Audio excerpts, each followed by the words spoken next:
Il n'y a pas de souci. Déjà, merci pour avoir posé les bases du débat et le contexte. Et récemment, on l'a rappelé, il y a des corps qui ont été repêchés au large des plages du Sénégal.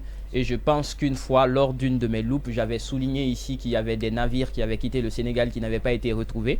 Il y avait un qui avait été retrouvé, mais il y en avait d'autres qui n'ont pas été retrouvés. Cela prouve à suffisance qu'aujourd'hui, le fléau migratoire n'a pas encore cessé. Et il faut rappeler que la migration, d'ailleurs, elle est inhérente aux activités humaines. Le déplacement humain, il est compris dans tout son sens et c'est normal. Mais sauf que quand ça ne répond pas aux critères normaux, aux voies normales, ça devient compliqué. C'est pour ça qu'on parle d'immigration irrégulière.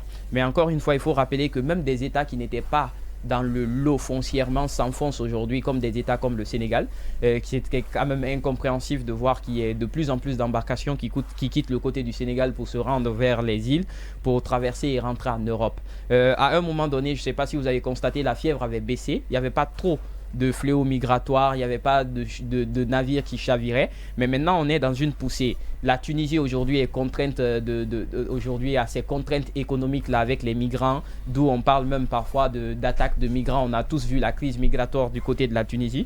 Donc il faut rappeler qu'il y a de plus en plus de monde qui se lance aujourd'hui dans ce voyage périlleux, malgré tout ce qui a été dit autour du phénomène. Et cela nous amène à nous questionner sur un certain nombre de points. Qu'est-ce qui n'a pas marché du côté de nos États? Déjà, il faut rappeler que les responsabilités sont partagées, parce qu'aujourd'hui, beaucoup d'États étrangers, occidentaux notamment, durcissent le ton dans l'obtention des visas. C'est pas que les gens n'ont pas envie d'y aller. Les gens ont envie d'y aller parce que quand vous prenez comparativement ce que les migrants dépensent dans le voyage clandestin, c'est nettement supérieur à ce qu'ils auraient pu dépenser dans les voies légales de voyage. Mais aujourd'hui, vous avez encore des États qui durcissent le ton dans l'obtention des visas. Pendant ce temps, quand il s'agit de venir chez nous pour des investissements, le ton est serré, les déplacements sont serrés. Aujourd'hui, quand c'est nous qui les recevons, les rapports de force n'étant pas les mêmes, nous, on rend l'action plus flexible de ce côté. Et l'autre aspect aujourd'hui, ce sont les crises internes au sein même des États. Parce que certains États aujourd'hui, quand vous prenez notre zone ouest africaine même, on parle aujourd'hui de coups d'État, de putsch et tout ça. Aujourd'hui, l'Afrique de l'Ouest est en proie au terrorisme aujourd'hui. Et la plupart des déplacés, vous comprendrez qu'ils viennent des pays comme le Mali, le Burkina et les autres pays qui sont touchés par la crise djihadiste. Donc, ceux qui amènent ces populations à fuir ces zones-là pour essayer de trouver mieux ailleurs. L'autre aspect, c'est que nos États aujourd'hui ne parviennent pas à mettre une politique sérieuse au niveau de la jeunesse, surtout des politiques d'accompagnement, d'investissement dans les activités. Parce que l'emploi, on ne peut pas l'assurer, mais un investissement, on le peut. Et sans compter les parents aussi aujourd'hui, parce que combien de parents aujourd'hui auraient la latitude de vous accompagner quand vous dites « je veux lancer un projet entrepreneurial ».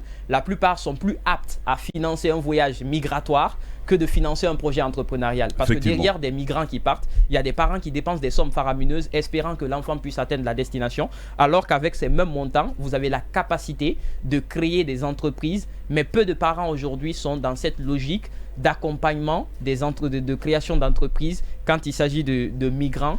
La plupart soutiennent. Je ne sais pas ce qu'on a vendu à nos populations, le rêve qu'on leur a vendu, la solution se trouve de l'autre côté, alors que même chez nous, on peut trouver des solutions. Il y a des stratégies à mettre sur pied ici. Il y a des investissements de capitaux à faire. Non, mais les États ne font rien. C'est cela. Non, mais j'ai dit il y a des stratégies à mettre sur pied. Toi, tu proposes quoi par Déjà, exemple? j'étais en train de proposer tout à l'heure. Vas-y. Je ne sais pas si tu m'écoutais parce que tu étais perdu dans ton téléphone. Je ne sais pas ce que tu recherchais. Non. Il se réveille. Il se réveille, il était perdu d'abord. Je disais déjà, il faut des politiques sérieuses en termes d'accompagnement de tout ce qui est lié à l'auto-entrepreneuriat. Parce que l'État ne peut pas faire tout encore. Mais Alpha, tu dis l'État doit faire. Je suis en train de te dire ce que l'État peut faire. Tu me dis l'État ne peut pas faire. Pour décourager ton petit frère qui est du côté de Attention, on va suivre le débat. Attention, il va planter le décor. Il ne s'agit pas de dire qu'est-ce que je peux faire pour décourager. Non. Attends, des propositions. Laisse-moi te dire. Il ne s'agit pas de dire qu'est-ce que je peux faire pour décourager la personne. Non, il faut comprendre des propositions. Non, mais tu l'as dit, laisse-moi t'aider. Il faut comprendre d'abord pourquoi la personne y va avant de dire qu'est-ce que je peux faire pour décourager. Non, ça, c'est des motivations personnelles. C'est justement ça le problème, parce que derrière un voyage migratoire, il y a des motivations personnelles. C'est pas comme si c'était une règle générale où on était tous d'accord sur la même chose. Donc il faut rappeler qu'il y a des motivations personnelles où on peut, qui sont liées à ces personnes-là. Et autre aspect que tu sembles ignorer, c'est que tout le monde ne part pas pour la même raison dans un voyage migratoire. C'est les conditions d'abord qu'on a créées au sein de nos États qui amènent ces gens à partir. Aujourd'hui, combien de personnes parviennent à bouger quand il s'agit de voyages migratoires? Combien de personnes parviennent à bouger quand il s'agit de voyages migratoires?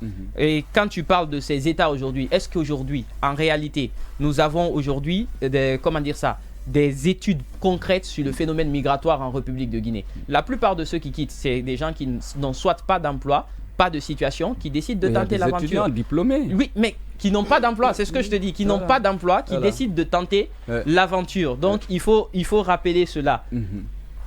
Il faut rappeler cela. Et il faut rappeler que du côté du Sénégal, c'était 15 personnes qui ont perdu la vie. Donc ça prouve à suffisance que le phénomène est en train de monter en puissance. Si les actions concrètes dont tu parles ne sont pas menées, déjà, politique, emploi, c'est obligatoire parce que tout le monde sait aujourd'hui, l'une des premières préoccupations de cette jeunesse, c'est l'emploi. Le cadre de vie et de travail, je t'en parlais tout à l'heure. Aujourd'hui, nous n'avons pas un cadre de travail comment dire ça? Mais je te rappelle, il y a des gens qui ont bien la situation ici, mais qui préfèrent aller s'aventurer dans la Méditerranée. L'immigration d'ailleurs n'est pas forcément la règle qu'il faille adopter, parce qu'il faut rappeler que le plus important, c'est vrai que les gens cherchent à mieux vivre, mais qu'est-ce que nous-mêmes on fait à l'intérieur de nos États pour nous en sortir en tant que jeunes? Est-ce que partout dans le monde, il y a des problèmes. Même en Occident, il y a des gens qui n'ont pas d'emploi. Et quitter ici, aller là-bas, c'est déplacer juste le problème. Généralement, il y a un surpeuplement là-bas. Ceux qui sont là-bas, ils n'ont pas d'emploi. Ceux qui vont, ils leur arrachent de l'emploi. Ça fait qu'il y a parfois une phobie. On rejette carrément ceux qui viennent. Donc, à l'interne déjà, dans les pays africains, tels que le Sénégal, le Mali, la Guinée, qu'est-ce que nous, jeunes, c'est vrai, après on dit on a le diplôme, mais qu'est-ce qu'on fait concrètement pour pouvoir nous en sortir? Il y a quand même des secteurs d'activité économique, on pourrait se lancer dans ces secteurs-là. Mais sauf que les possibilités que les États devraient offrir, on n'en trouve pas trop en République de Guinée, par exemple. Aujourd'hui, par exemple, je vous donne un exemple. Le secteur de l'investissement est fermé en Guinée. Non, mais beaucoup de jeunes n'ont pas accès à l'investissement. Vous êtes quand même d'accord avec moi? Non, pas forcément. Lorsque vous prenez... Oui, mais en fin de compte, c'est une vérité. Si tu ne connais pas quelqu'un qui connaît quelqu'un, tu n'as pas accès à ce que tu dois avoir accès. Ça, c'est une vérité aussi. Non, mais dans le cadre de l'agriculture aujourd'hui, on a vu récemment avec le ministre qui offrait la possibilité aux jeunes agriculteurs de venir prendre des fonds pour investir et après amortir ces fonds-là sur un long délai avec des coûts à moindre. Moi, je connais beaucoup de jeunes dans l'agriculture qui tirent le diable par la queue. Je prends un exemple sur Dr Ibrahim Diallo. Dr Ibrahim Diallo, c'est un exemple parfait pour moi, qui est dans l'agriculture du côté de, je crois que c'est Kouroussage, c'est pas Dabola, du côté de Dabola, qui peine quand même à accomplir et à assoupir effectivement. Il n'y a pas de règles sans exception. C'est extrêmement compliqué. Il y a des exceptions, mais l'entrepreneur va aussi avec ces risques-là. Voilà. Mais ce qui est important est de l'encourager et l'encourager en accompagnant ceux qui prennent ces initiatives-là. Je ne suis pas d'accord avec le fait de dire il n'y a pas d'emploi dans mon pays, alors je passe par l'immigration. On est tous d'accord que l'immigration, c'est pas du tout le bon choix dans la recherche du bonheur. On est vraiment d'accord là-dessus, mais il faut aussi qu'on s'accorde sur le fait que les États à l'interne ne créent pas beaucoup de possibilités pour permettre à ces jeunes de rester. Ça, c'est une possibilité. Par endroit, mais moi, je connais des jeunes qui avaient une bonne situation ici, qui ont abandonné tout pour aller se jeter dans la Méditerranée. Donc, c'est vrai, à chaque fois on dit c'est l'État, mais l'État ne peut pas résoudre tous les problèmes au monde. Voilà. Il y a d'autres qui quittent ici, qui ont bel et bien une situation, qui disent que forcément il faut aller de l'autre côté. C'est l'Eldorado, on peut trouver tout. Vous avez sans doute vu à l'écran les corps qui bougent sur l'eau. C'est vraiment déplorable et c'est vraiment déplorable. En parlant de la question de l'immigration irrégulière, parce que la question d'immigration, je rappelle encore que c'est un droit naturel, qui est consacré par des textes nationaux et internationaux. Mais aujourd'hui, ce dont il s'agit, c'est ce déplacement, ce droit d'aller et de venir qui ne s'opère pas dans les règles de l'art. Il faut rappeler qu'il y a la question de la souveraineté encore des États qui se pose ici parce que chaque État définit les conditions d'accès en son sein. Voilà, il y a une question de souveraineté, mais aussi il y a la question du respect des droits humains. Voilà. Maintenant, il faut aller avec les chiffres. Quand on prend par exemple le passage Maroc-Espagne par bateau, ce passage coûte entre 3 000 et 5 000 euros. Voilà. Le passage de la Guinée, par exemple, en Espagne, varie entre 6 000 et 10 000 euros. Ouais. Et le capital de départ, c'est bien le décès et les risques d'endettement. 10 000 euros déjà, c'est 100 millions de francs. Évaluez un peu ces montants-là en francs guinéens. Il est en train de le convertir là. Donc, ça nous fait un fonds, un capital de départ. Voilà. En tout cas, je prends la parole ce matin sur ce sujet parce qu'en tant que certifié en migration et droits de l'homme, il y a plusieurs causes, parmi lesquelles la mauvaise gouvernance. Voilà. L'expert. Vas-y. Parmi lesquelles la mauvaise gouvernance. Mais il y a une cause quand même pour laquelle les États doivent avoir une action coordonnée. C'est quoi? C'est de lutter contre le réseau des passeurs.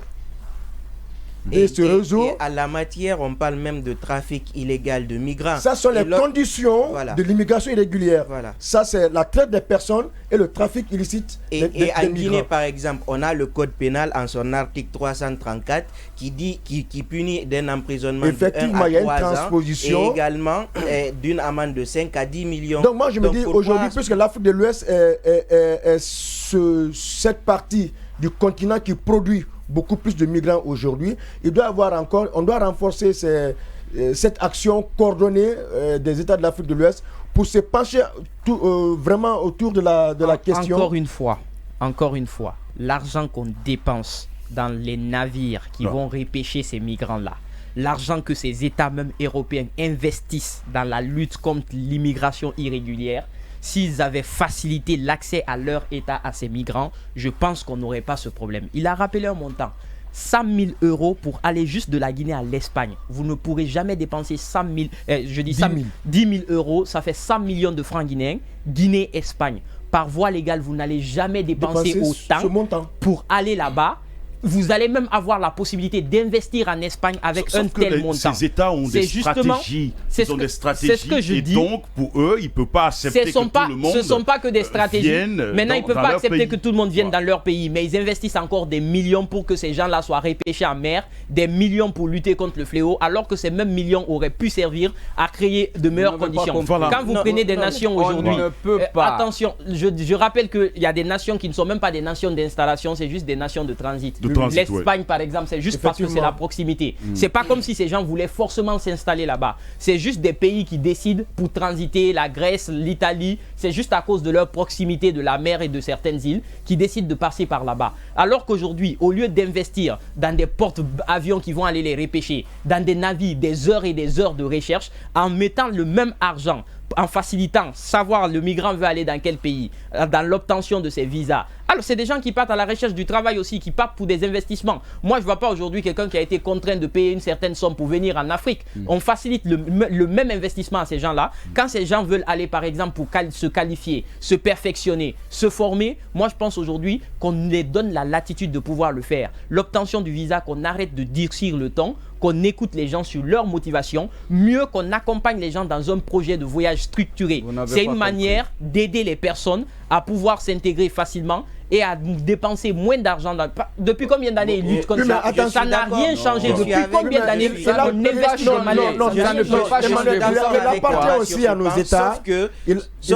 Il appartient aussi à nos États d'offrir des garanties à leurs citoyens, et bien les permettant de rester sur place. Parce qu'après, ces États, vous demandez aux États étrangers, aux États d'accueil de mettre à disposition des montants. Ils ne sont pas obligés. Voilà, justement, parce que ils ne sont pas obligés, mais ces mêmes États dépensent les mêmes montants faramineux. Il faut aujourd'hui voir combien ces États devant des situations pour lesquelles ils sont obligés d'investir. Justement, alors qu'au départ, en amont, la garantie de couvrir ces personnes qui se livrent à la mer revient à leur état de départ. Ça devait être la lutte migratoire, c'est un combat collégial. À cette logique que je suis en train de rappeler dans ma compréhension de cette actualité. Je le dis encore une fois de plus, que nos États africains ont l'obligation, le devoir de créer des opportunités d'emploi, d'investissement et de créer des champions. Emmanuel le rappelle tout le temps à l'émission, on doit créer des champions. Mais quand on crée des champions, ça va effectivement diminuer le processus. Moi, je connais bien beaucoup de gens, ils ne vont pas simplement pour autre chose. Ils vont parce qu'ils ont envie de découvrir de nouvelles choses, d'apprendre de nouvelles choses, d'investir dans de nouvelles choses, parce que ils ont vu un de leurs amis ou leurs cousins qui envoie des véhicules de l'Europe pour vendre ici, et les gens qui arrivent à le faire ont de l'argent, ou ils ont vu quelqu'un qui a investi et que ses parents sont sortis de cette galère en partant effectivement. Donc pour moi, je pense qu'il faut que l'État crée des conditions, mais malheureusement le ministère de la jeunesse, c'est autre chose. Le ministère du sport, même ceux qui ont envie de faire le sport en Guinée n'ont pas les opportunités sportives. Ça, c'est une vérité. Ouais. On ne peut pas du tout le nier. Dans chaque secteur de ce pays, il y a des opportunités, mais malheureusement, ces opportunités ne sont pas effectivement vulgarisées et accessibles. Moi, je vous rappelle une information que j'ai reçue d'un gars qui veut aller dans les mines, investir dans les mines. C'est un Guinéen. Il dépose ses documents au niveau de la pipe. On le donne les documents, mais après on le soustrait de l'argent. Et jusque maintenant, il recherche son permis pour aller travailler. Impossible. Un tel jeune, il a l'argent, il a envie d'investir, il a envie de travailler, il a ses projets. Vous bloquez ses projets. Qu'est-ce qu'il fait? Il va sortir. J'aime bien l'expression, le verbe que tu utilises. Il va sortir. Que nos États travaillent en sorte qu'on puisse diminuer cette envie pour les jeunes de se déplacer. On est en train de parler d'un sujet épineux. Ce qu'il faut signaler, c'est quoi? Quoi qu'on fasse au sein de nos États, on ne pourra jamais lutter complètement contre l'immigration irrégulière. C'est évident. Mais on peut diminuer. Par exemple, on peut diminuer. C'est rare, Emmanuel, aujourd'hui, de voir qu'on dit que les Rwandais sont en train de mourir par la mer. Il y a des jeunes, par exemple, qui ne pensent même pas à ça. On ne pense même pas à ça. Il revient à ces États-là, de mener des politiques pour retenir leurs ressortissants à la base. Par la bonne gouvernance, on est tous d'accord sur ce facteur. Mais l'autre élément aussi qu'il faut rappeler, les États qui accueillent ces migrants-là ne sont pas obligés de les accueillir. Je vais sur eux-mêmes, ils ont des citoyens. Désolé, il y a des obligés, il y a des textes et qui les obligent. Je parle pas de réfugiés, je parle pas de ces migrants-là, il y a des conventions. Justement, quelle que soit la nature, il y a des textes qui encadrent. Écoutez, quelle que soit sa nature. Je sais bien qu'il y a des conventions. Il y a la convention de Genève. Je sais qu'il y a tous ces conventions. Je ne parle pas des gens qui fuient la guerre, des gens qui fuient les calamités naturelles. Les gens là sont protégés. Mais quelqu'un qui quitte, qui ne fuit rien de tout ça, qui se dit que bon, je vais quand même aller. Les autres États ont quand même aussi des problèmes. Ils ont des ressortissants qui ont besoin de l'emploi. On ne peut pas leur obliger à accepter tout le monde. C'est comme en Guinée, lorsque des gens commencent à venir. L'État, à un moment donné, pourra durcir les mesures parce que c'est sa population d'abord avant les autres. Et c'est la même règle qui s'applique. Ça, c'est une évidence. Et je crois que il faut que l'État et le gouvernement se bougent parce que nos jeunes meurent effectivement à la recherche du bonheur, ce qui fait extrêmement mal au cœur. Et ça ne devrait pas se passer. Il y a des pays de l'Afrique comme le Rwanda où ils n'ont vraiment pas besoin de se rendre dans un autre pays parce que les conditions... Ils accueillent même des gens d'autres pays. Ils avaient une convention avec l'Angleterre où ils accueillaient même certains migrants. Des migrants de l'Angleterre.